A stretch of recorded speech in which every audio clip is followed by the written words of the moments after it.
नमस्कार। आज मैं फिर आपके सामने अपराध की एक और घटना लेकर आया हूँ।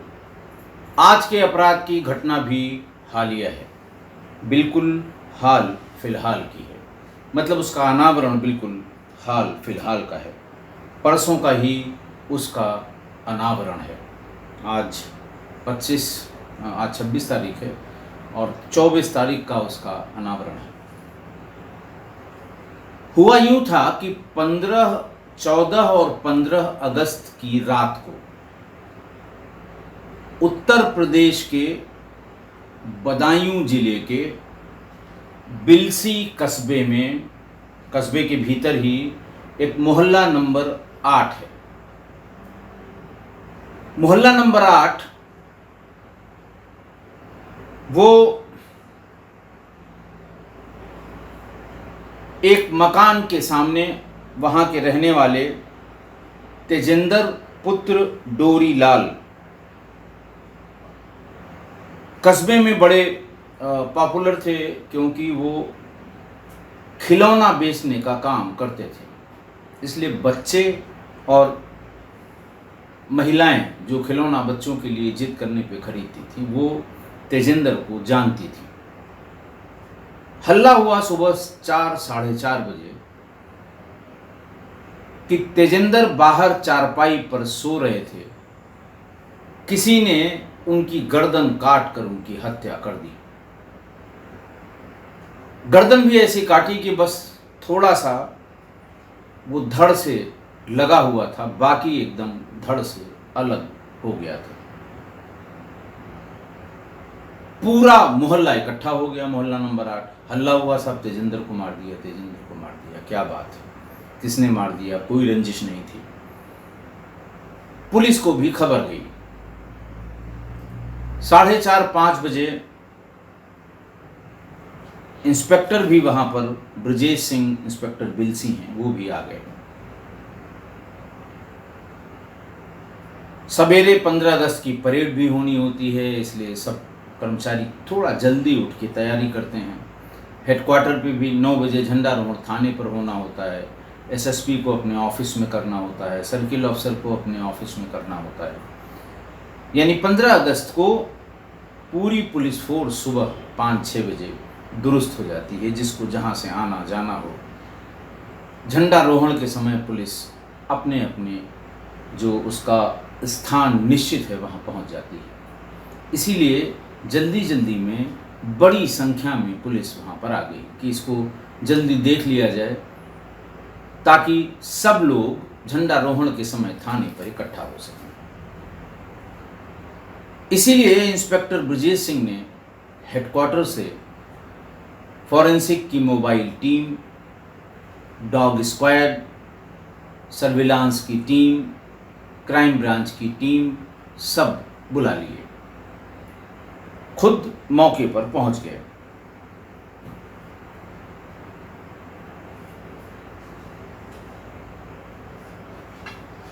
तेजेंद्र का शव लहूलुहान हालत में चारपाई पर पड़ा था।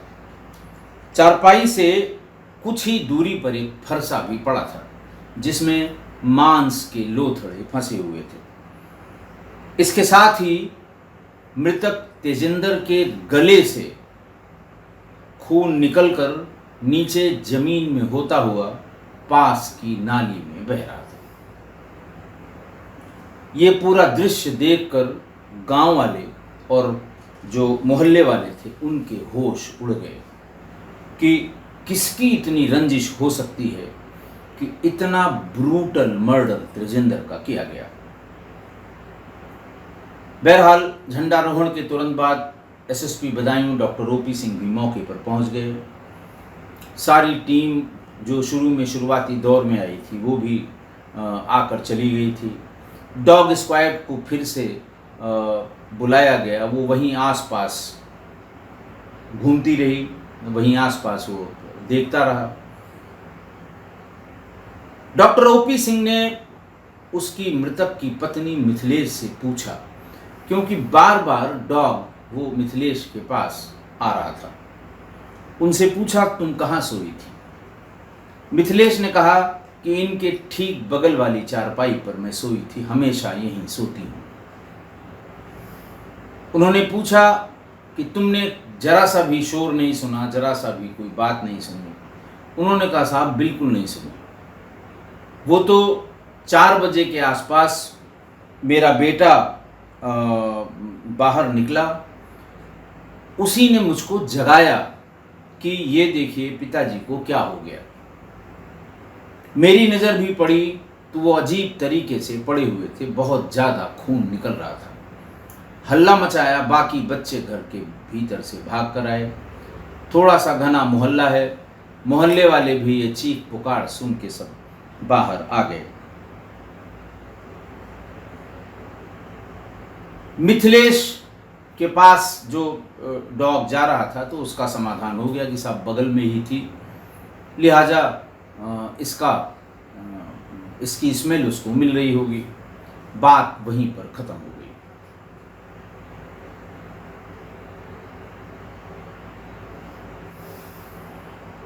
डॉक्टर ओपी सिंह ने उससे घटना का समय पूछा। उसने कहा साहब घटना का समय मुझे पता नहीं है एग्जैक्टली, लेकिन 4:30 बजे हमने इनको इस हालत में देखा था।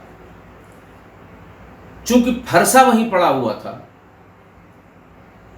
तो फरसे और चारपाई के जो पाए होते हैं उसका चिकना हिस्सा होता है बहुत इस्तेमाल करने पर, और आने जाने वाले रास्ते पर जितने भी फुट और फिंगरप्रिंट थे वो निकाल लिए गए थे। एफएसएल की टीम सुबह आई थी, वो सब ले गई थी। दोबारा फिर झंडारोहण के बाद फिर आई, लेकिन तब तक बहुत से लोग वहां आ जा चुके थे, इसलिए कुछ और मिलने की संभावना बहुत कम थी। मौके पर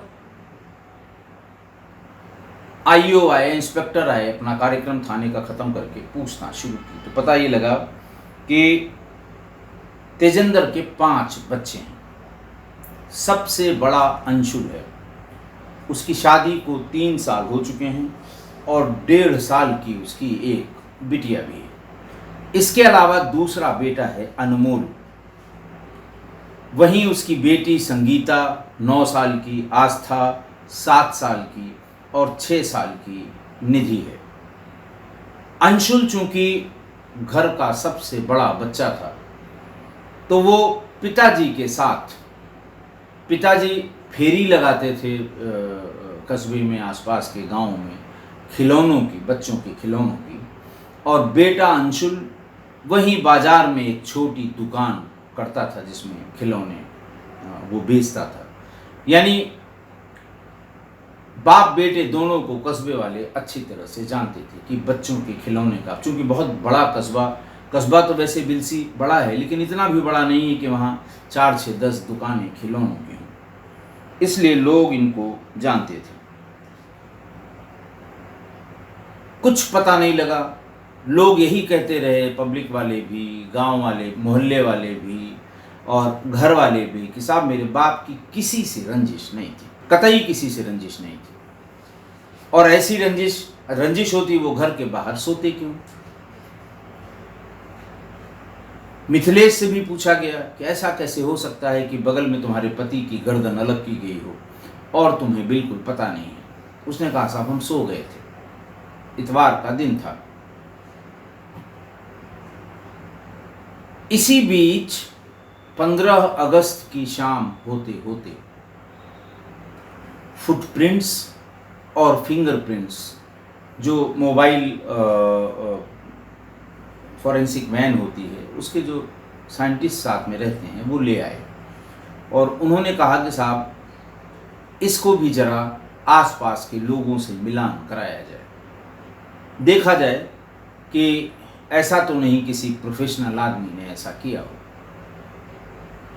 इंस्पेक्टर को पहले ही बताया था कि हम लेके आएंगे, थाने में लोगों को बुला लीजिएगा। इंस्पेक्टर ने भी आसपास के 10-15 लोगों के नाम पते इकट्ठा करके उनको बुलवा लिया था कि सबसे हम सादे कागज पे थंब इम्प्रेशन लेकर और फिर इससे मिलान कर लेंगे।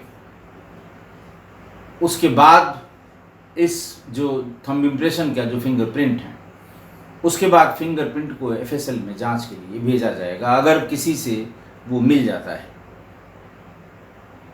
इतने सारे लोगों के फिंगरप्रिंट को उससे मिलाने के बाद भी जो मोबाइल फॉरेंसिक वैन होती है उसमें कुछ पता लगा नहीं। जब सारे लोग जिन पे शंका थी वो सब चले गए और उनके फिंगरप्रिंट्स नहीं मिले, तो सबसे पहले कोशिश की गई दिमाग लगाने की। तो ये हुआ कि साहब पहले बेटे का भी फिंगरप्रिंट ले लीजिए। बेटा बड़ा है, शादीशुदा है, एक बच्ची भी है, व्यापार दोनों एक तरह का करते हैं। ऐसा तो नहीं है बेटे के मन में कोई ऐसी बात आई हो कि उसने बाप की हत्या कर दी। थाने पर बेटा भी मौजूद था, उसका भी फिंगरप्रिंट लिया गया, मिलाने की कोशिश की गई, नहीं मिला। फिर बड़ों में उसकी मां थी, लेकिन उस पर बहुत ज्यादा शक लोगों को नहीं था।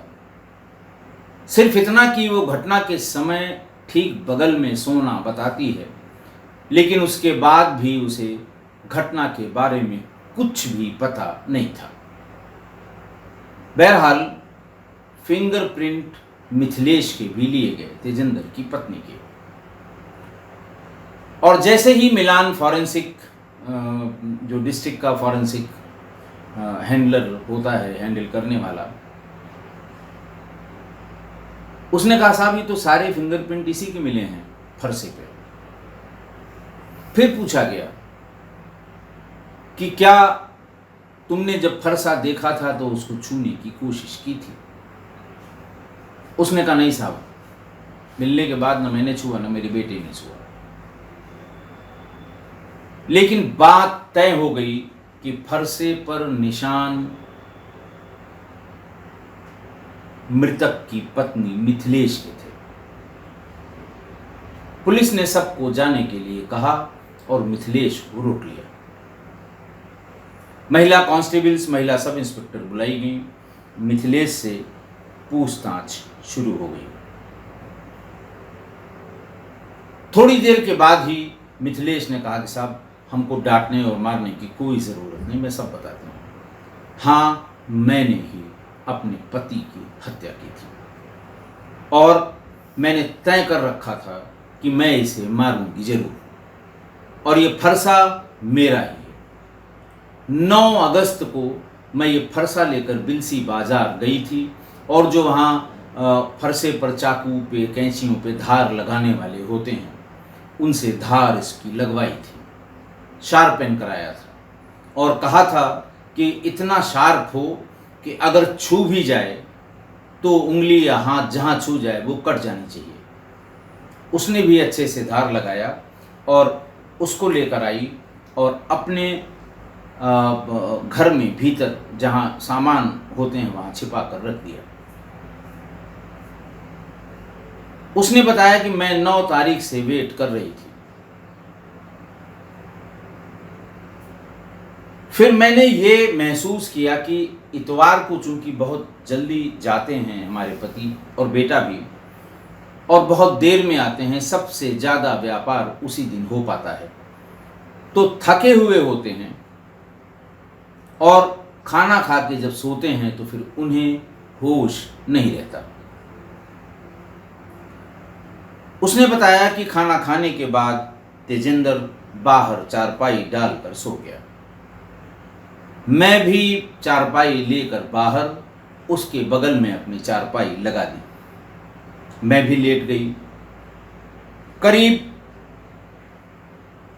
12:30 पौने 1 बजे के आसपास मैंने, उस दिन उसने बताया कि मैं जानती थी कि ये गहरी नींद में सोएंगे, तो फरसे को भीतर से निकालकर मुख्य दरवाजे के बगल में रख दिया था, टेढ़ा करके दीवार से टिका के, कि अंधेरे में मुझे नीचे न ढूंढना पड़े। बेंट, उसकी जो फरसे की बेंट होती है, जो उसमें लकड़ी लगी होती है, उस पर हाथ लगा के मैं उसे पकड़ सकूं। उसने बताया पुलिस को कि मैं पहले ये इंश्योर कर लेना चाहती थी कि वो सोया है कि नहीं सोया है, गहरी नींद में है कि नहीं है।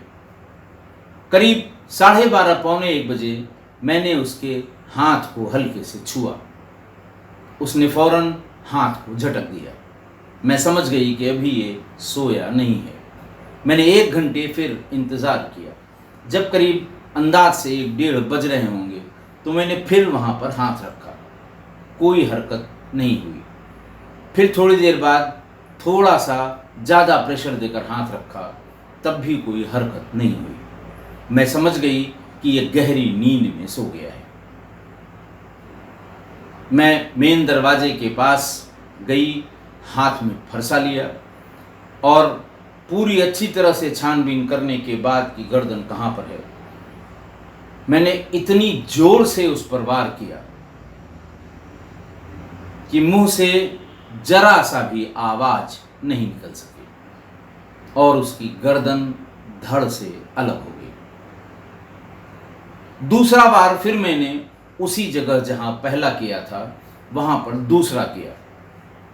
पहली वाली जगह जहां गर्दन कट के बिल्कुल अलग हो गई थी, उससे थोड़ा नीचे धड़ के पास दूसरा वार हो गया। मैं उसे वहीं पर फेंक कर अंदर गई। उसके बाद मैंने हाथ धोए, क्योंकि हाथ पर कुछ खून के छींटे, बेंट बहुत बड़ा नहीं था, छोटा था, और जब पहले फरसे के बाद धार निकली तो हाथ पर खून के छींटे लग गए थे। पूरा अच्छी तरह से हाथ धोया, खुद को शीशे में देखा कि खून की बूंदें कहीं मेरे चेहरे पर तो नहीं आई हैं। कपड़े से हाथों को पोंछा और बाहर आकर चुपचाप उनके बगल की चारपाई पर, जहां मैं हमेशा सोती थी, वहीं पर लेट गई।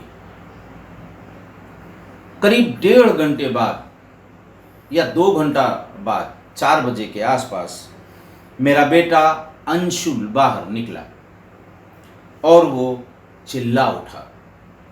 हालांकि मैं जग रही थी, लेकिन मैंने ये एहसास नहीं होने दिया। अंशुल ने मेरे शरीर को जोर जोर से हिलाया और कहा कि देखो पापा को क्या हो गया। उसके बाद मैं उठी, चिल्लाने लगी, रोने लगी।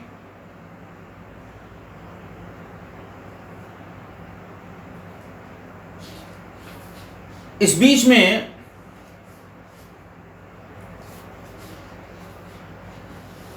पुलिस ने कई बार उससे बातचीत की, मिथिलेश से, लेकिन हर बार वो पुलिस को गुमराह करती रही कि मुझे पता नहीं कि कौन आया और कौन मार के चला गया। बयान बदलती रही। कभी कहती थी कि मैं अंदर सो गई थी बच्चों के पास, कभी कहती थी बाहर पति की चारपाई के पास में सो रही थी। अंशुल भी ये कहता रहा कि मेरी जानकारी में मेरे पिता की किसी से कोई रंजिश नहीं है। पड़ोसियों ने भी बताया कि उन लोगों से भी कभी कोई कहा सुनी नहीं हुई है। बहरहाल उसकी बताई हुई बात घटना के 10वें दिन कि मैंने इसमें धार डलवाई थी, वो भी मोबाइल के CDR से कंफर्म हो गई। कारण पूछा जाने लगा कि ऐसा क्या कारण था कि तुम गुस्से में पागल थी, ऐसा क्या कारण था कि बदले की इतनी जबरदस्त भावना थी। उसने बताया कि साहब बताते हुए भी शर्म आ रही है। हुआ ये था कि जैसे ही उसको बच्ची पैदा हुई, इसके बहू को, उसके बाद एक दिन मिथिलेश से तेजेंद्र ने कहा कि बहू मुझे बहुत अच्छी लगती है, तुम उससे बात करो, इंतज़ाम करो, मुझे रात में उसके साथ सोना है। मिथिलेश कहती है कि मैं हक्का बक्का रह गई कि वो मुझसे ही कह रहे हैं कि मैं ही बहू को तैयार करके उसके पास सोने के लिए भेजूं। मैंने मना कर दिया, मैं ये बात बहू से नहीं कह सकती। फिर मेरी पिटाई लात, जूतों, घूसों से की। 2-3 दिन बाद फिर पूछा कि तुमने बहू से बात की? उसने कहा कि मैंने कह दिया मैं बहू से ये बात नहीं कर पाऊंगी। फिर उसकी पिटाई हुई। और जब उसकी पिटाई हो रही थी तो वो कुछ बोल नहीं रही थी। बच्चे सब आ जाते थे, लड़कियां जितनी छोटी हैं वो आ जाती थी, बहू भी आ जाती थी, लेकिन ये कुछ बोलती नहीं थी कि किस लिए मार रहे हो। न वो बोलता था। पिटाई का ये सिलसिला कई दिनों तक चला। वो बार बार ये कहता था कि तब तक पीटूंगा जब तक तुम उसको मेरे साथ सोने का इंतजाम नहीं कर लोगी। मैं भी थक हार गई थी, परेशान हो गई थी। मैंने मन में ठान लिया कि अब मैं इसको मार डालूंगी। मन में इतनी घृणा उत्पन्न हो गई इसके बारे में, और तभी मैंने 9 अगस्त को घर से फरसा ले जाकर उसमें धार लगवा ली थी। इंतज़ार करती रही और संडे का भी इंतज़ार करती रही कि सबसे ज़्यादा ये उसी दिन मेहनत करते हैं, तेजिंदर उसी दिन थक के आते हैं, सबसे गहरी नींद में उसी दिन सोते हैं।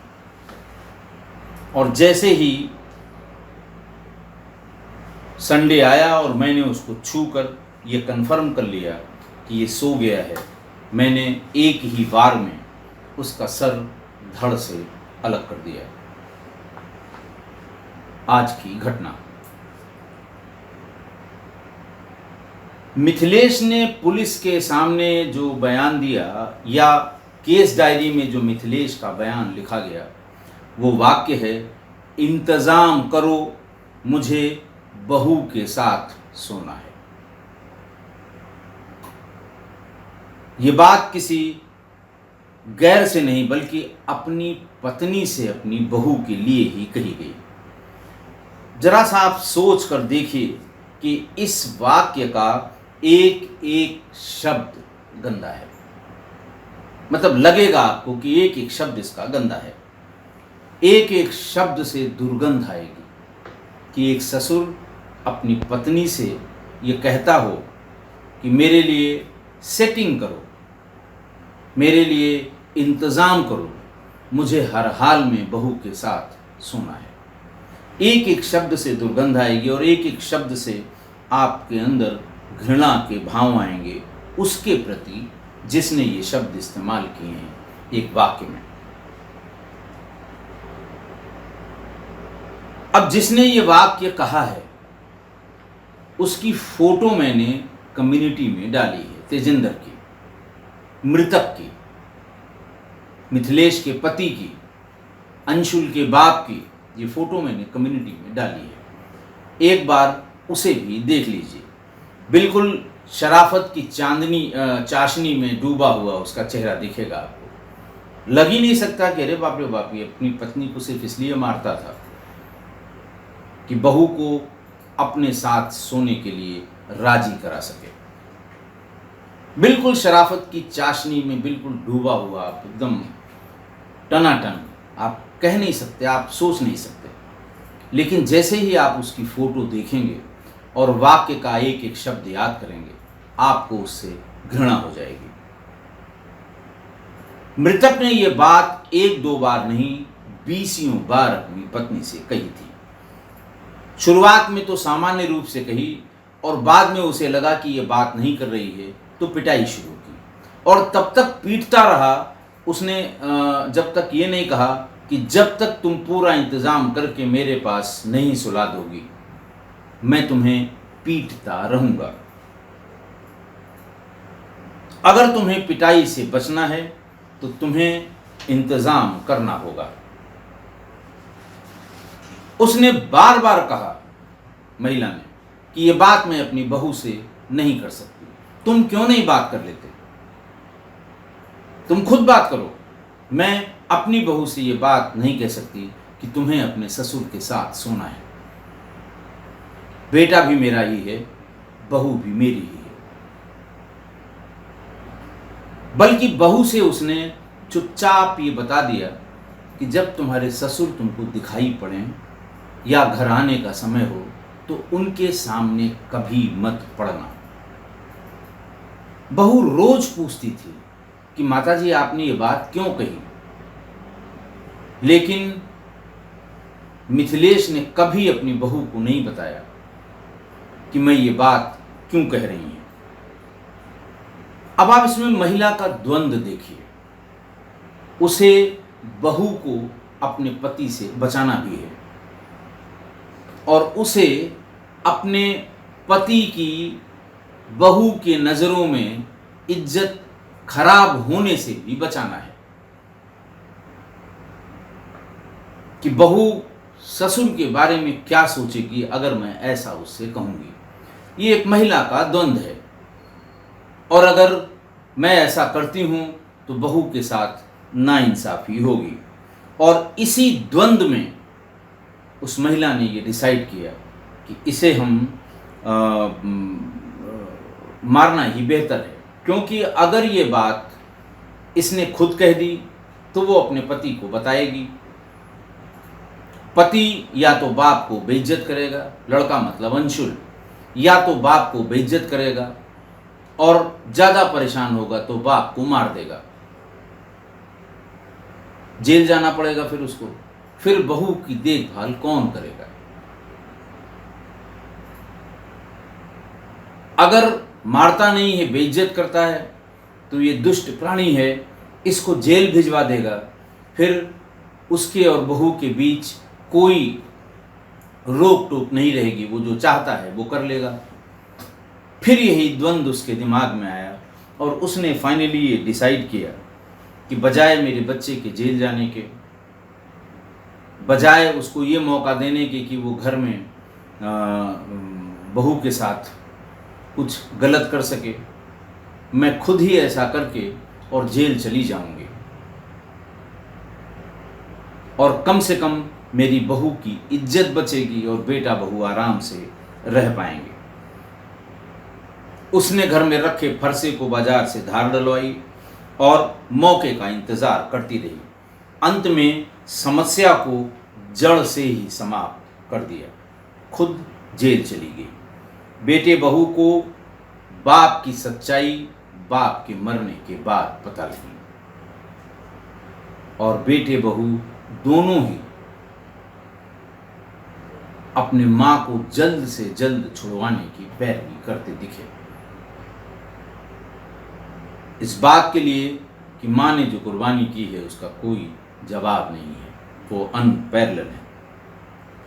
अब बड़ा सवाल यहाँ ये है कि बाहर के भेड़ियों से तो हम बच सकते हैं या उनसे बचा जा सकता है, सुरक्षा के उपाय किए जा सकते हैं, आते जाते 2-4 लोग साथ साथ चलें, बच्चियां खास कर और लड़कियां महिलाएं। लेकिन ये जो घर के भेड़िए हैं इनकी पहचान कैसे हो पाए? घर में बहुएं भी हैं, बेटियां भी हैं, छोटी बच्चियां भी हैं, रिश्तेदारों की महिलाएं और बच्चियां भी आती हैं। इन सब से घर के भेड़ियों से कैसे बचत की जाए? बस खुद से ही इसका बीड़ा उठाना पड़ेगा। घर में जो भी बच्चियां हैं तो उनके घर में आने वाले गैर मर्द, जैसे देवर भी आएगा, छोटा बड़ा देवर भी आएगा, भांजे आएंगे। मैं किसी पर उंगली नहीं उठा रहा हूँ, किसी रिलेशन पर, हालांकि सारे रिश्ते तार तार होते मैंने तमाम घटनाओं में बताया है। इसीलिए मैं कह रहा हूँ कि घर में रहने वाले और घर में आने जाने वाले वयस्कों से, इवन बच्चों से, उनकी हरकतों पे निगाह रखिए और उनकी नज़र पर अगर आप निगाह रखेंगे तो महिलाएं और बच्चियां अच्छी नज़र और गंदी नज़र को डिफरेंशिएट कर लेती हैं। तुरंत पता लग जाएगा कि इसकी नज़र में खोट है। आपको कहना कुछ नहीं है, सिर्फ नज़र पर नज़र रखिए। आते जाते घूरना, देखना, चलते हुए छू लेना, आपको सब पता लग जाएगा कि इसकी किसके प्रति नज़र खराब हो रही है।